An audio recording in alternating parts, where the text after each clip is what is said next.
Hi everyone, welcome back. I hope you're having a great day. We will continue today with what we did in the last episode by adding animations to our images. Let's go. Before we start, this channel have a Discord server where you can discuss and ask questions about the tutorials of this channel. Or maybe you just want to swing by and say hello. We will also use GitHub throughout this tutorial. There you can check the most recent code, but also code from previous episodes.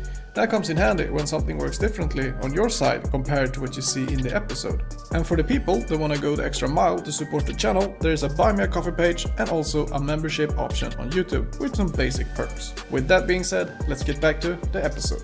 So in the last episode, we added images. First by going over the asset pack and its content, and also how we're going to use it. After a simple drag and drop import of our player sprites, we began building our enum. Here we set up so that we can just make a simple call to the enum and get the player sprite atlas or a specific sprite.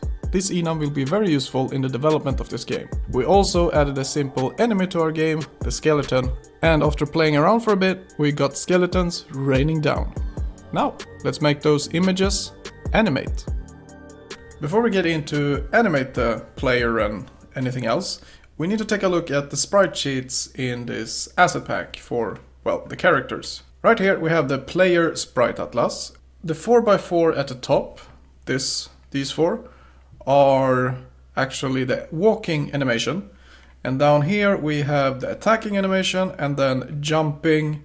And I think they named the last row here as special. But for animation, we're only going to care about these 4x4.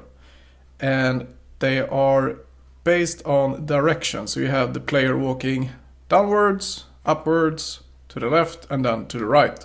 So when we do animate, we're actually changing the position in the two-dimensional sprite array. Let's go to the enum. So in here we have the bitmap two-dimensional sprite array.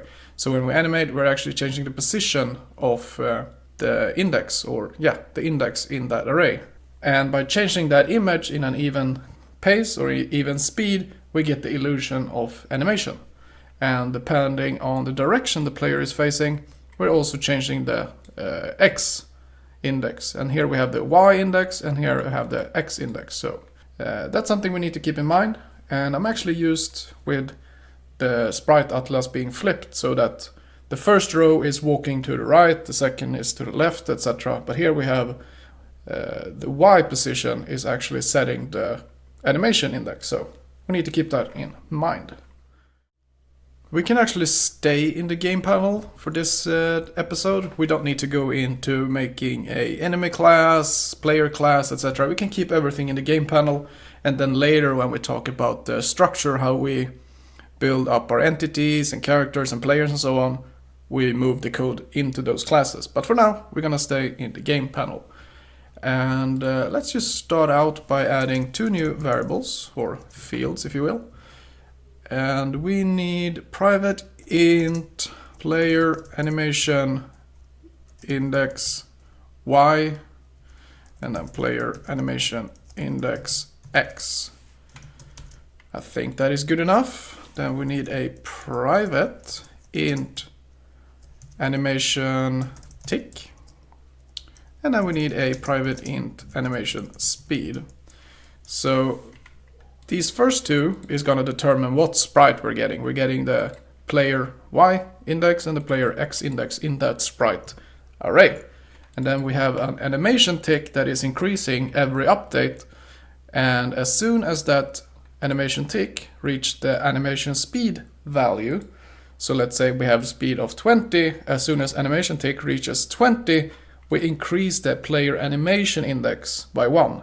So then we switch the sprite to the next one in the array. And that's how we're gonna get a animation.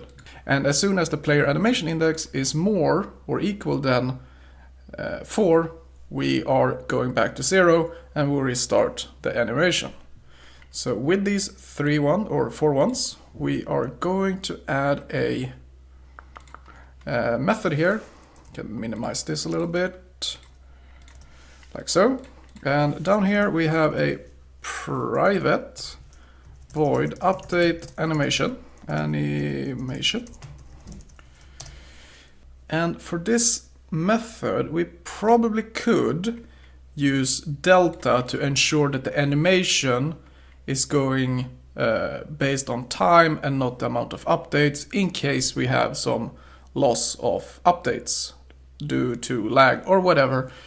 But I think we're going to do the simple version now, and then later when we make it a little bit more advanced, we can then use delta to ensure more smoother animation. But for now, let's keep it very simple so it's easier to understand what's going on. And first in this method, we just say animation tick plus plus. We're increasing it by 1 every update. And if animation tick is more than or equal to animation speed, we say animation tick. We reset it because we're gonna increase index by 1. So player index 1, index y, not x, plus plus, because it's based on the y direction, not the x direction. And then we say if player animation index y is more than or equal to 4, player animation index y equals 0. We restart it, and then this is going to loop over and over and over again. And then we can take this update animation, place it in here, and call it every time we update. And before I forget, we need to set a value to animation speed. It's null or 0 now, so equals, let's try 10. So 6 images per second if we have 60 FPS, because we update once every frame, so that's after 10 frames we get a new image, so there will be 6 animations per second. And of course we can change this later, we're just testing 10 for now. Then in the player, we don't need a sprite sheet anymore, we can remove that. Let's hide the skeletons for now. And let's take a look here. For the Y position, we go player index Y, and the player index X is actually direction.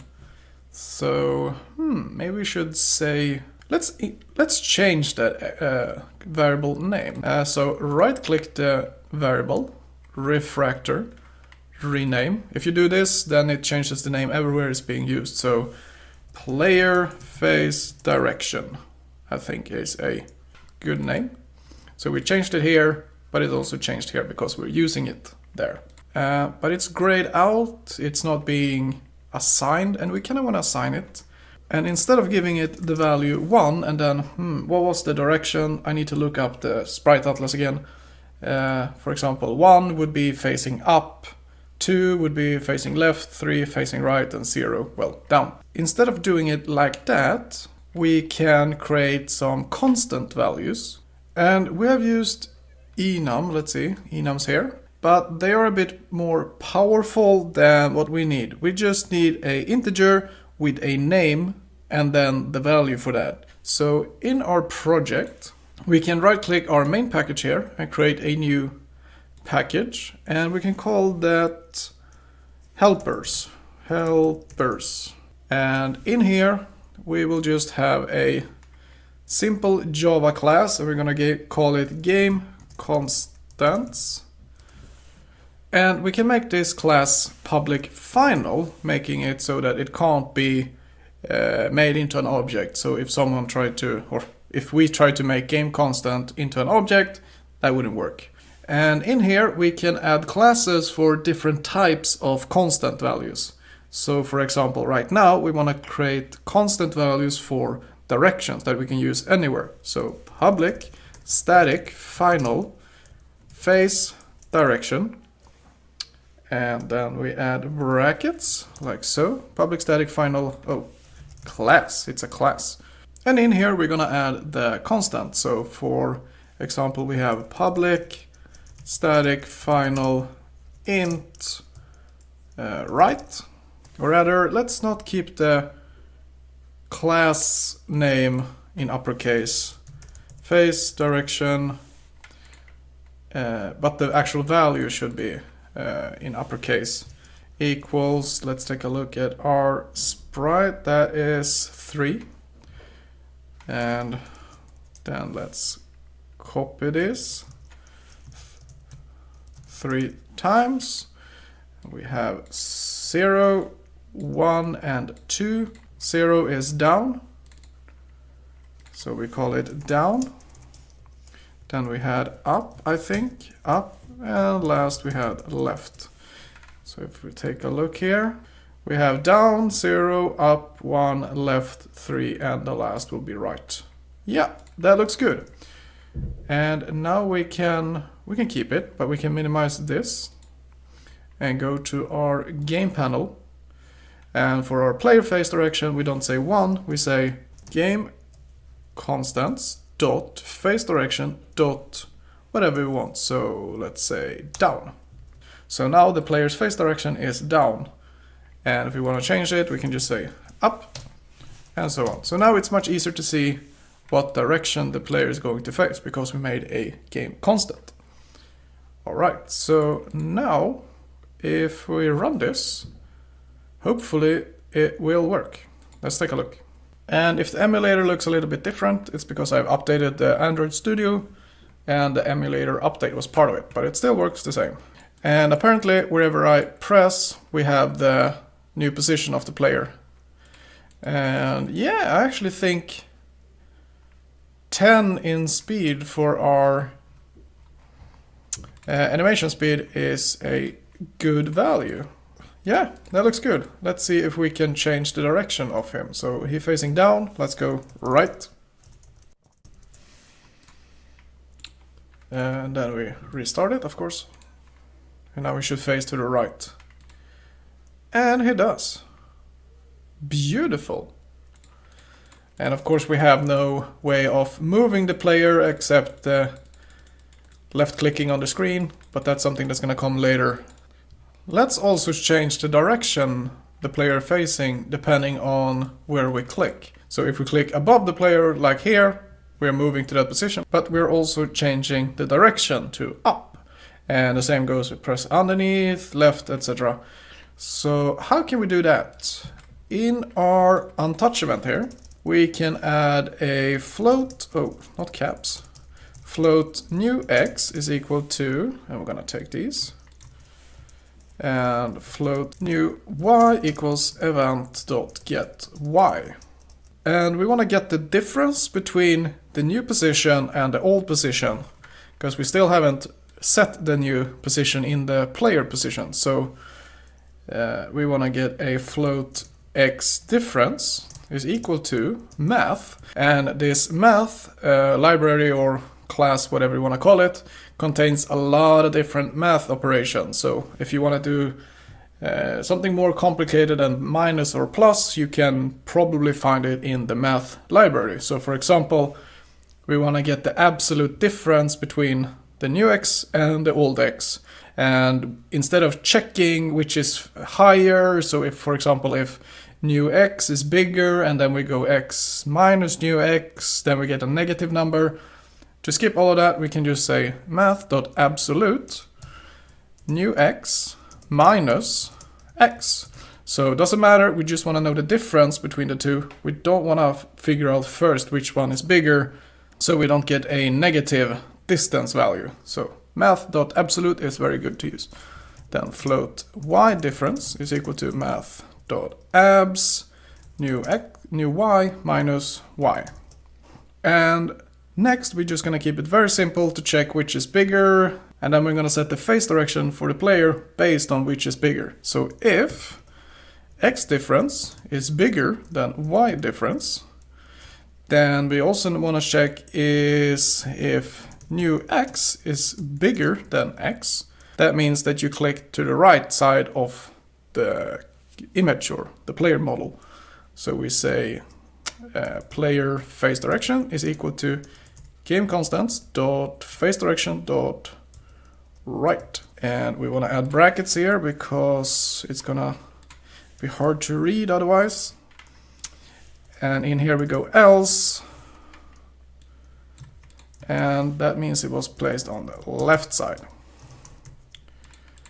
And else the y difference is now bigger, so if new y is bigger than y, then we know that we clicked up above it, so the direction will be up, else down.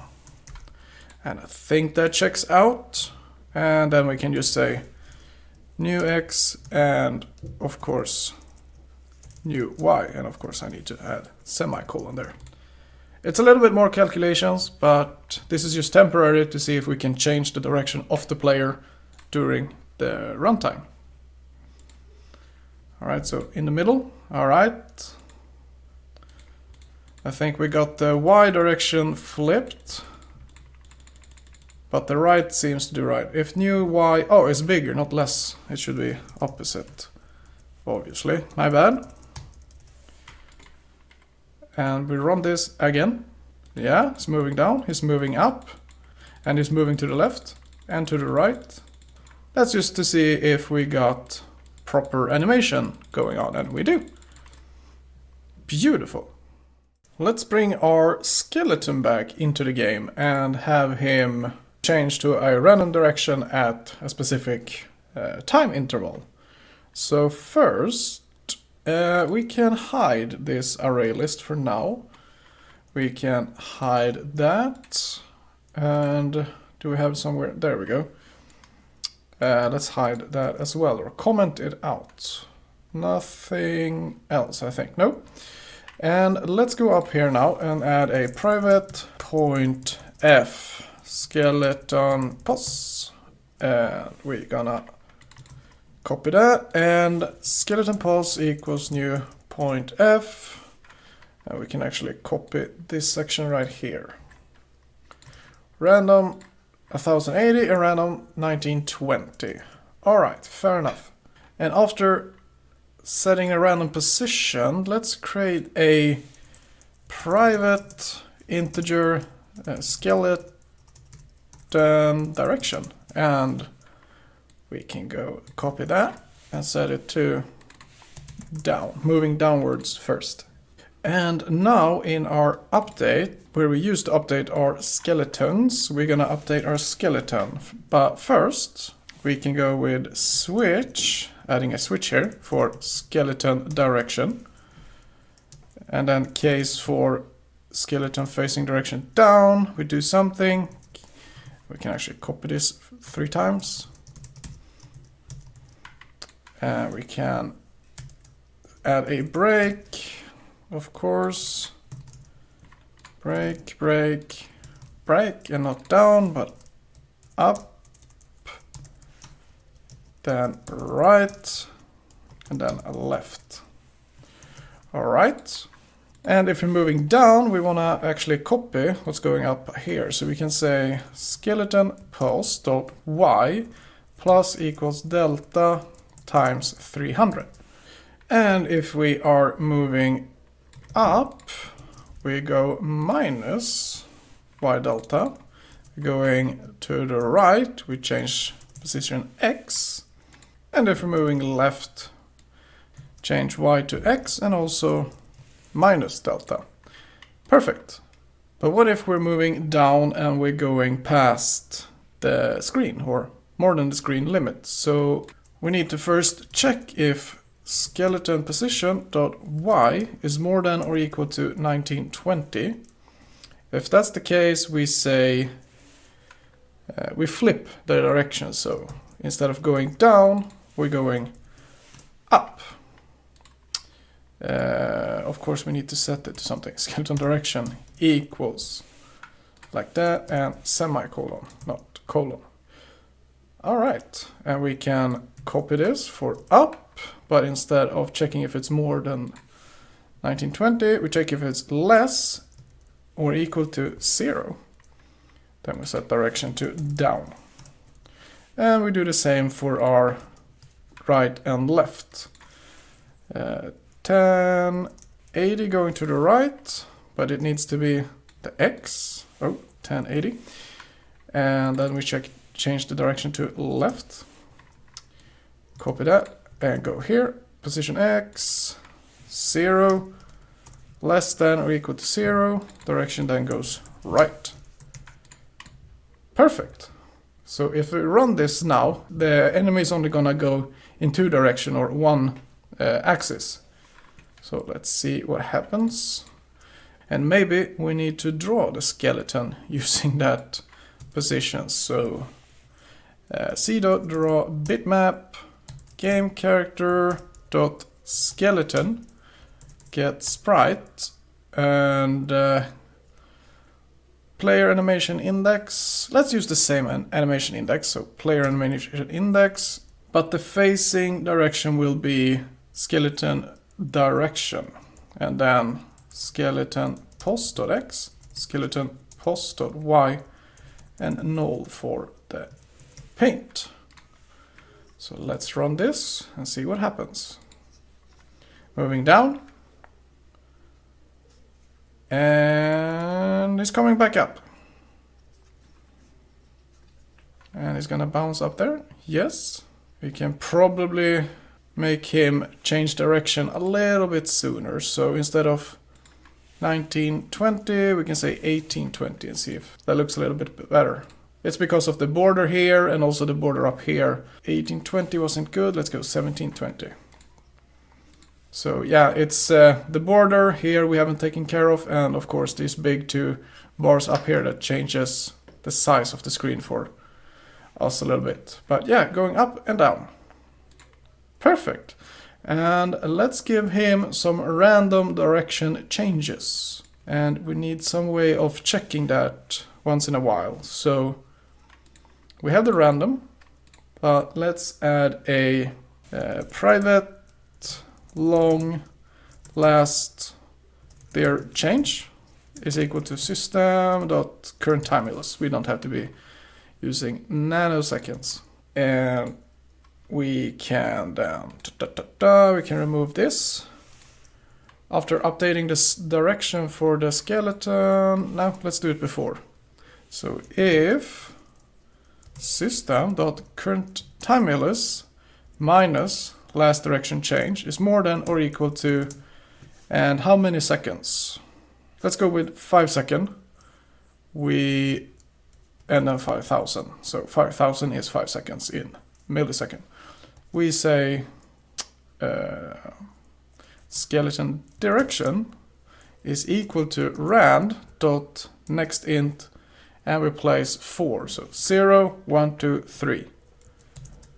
And let's see how that looks in our game. Moving, Oh, and so yeah, he's having some spasm right there. That's because we also need to say when we set the last direction. So last direction change equals system.currentTimeless.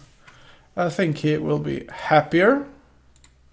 Let's give it a try. All right, going down, going up, change direction to right, then hit the wall to the left, hit the wall, go to right, going down, going up. Yeah.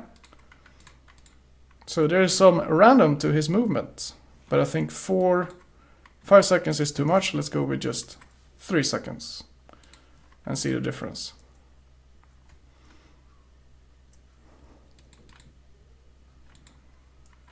Yeah, looking pretty good.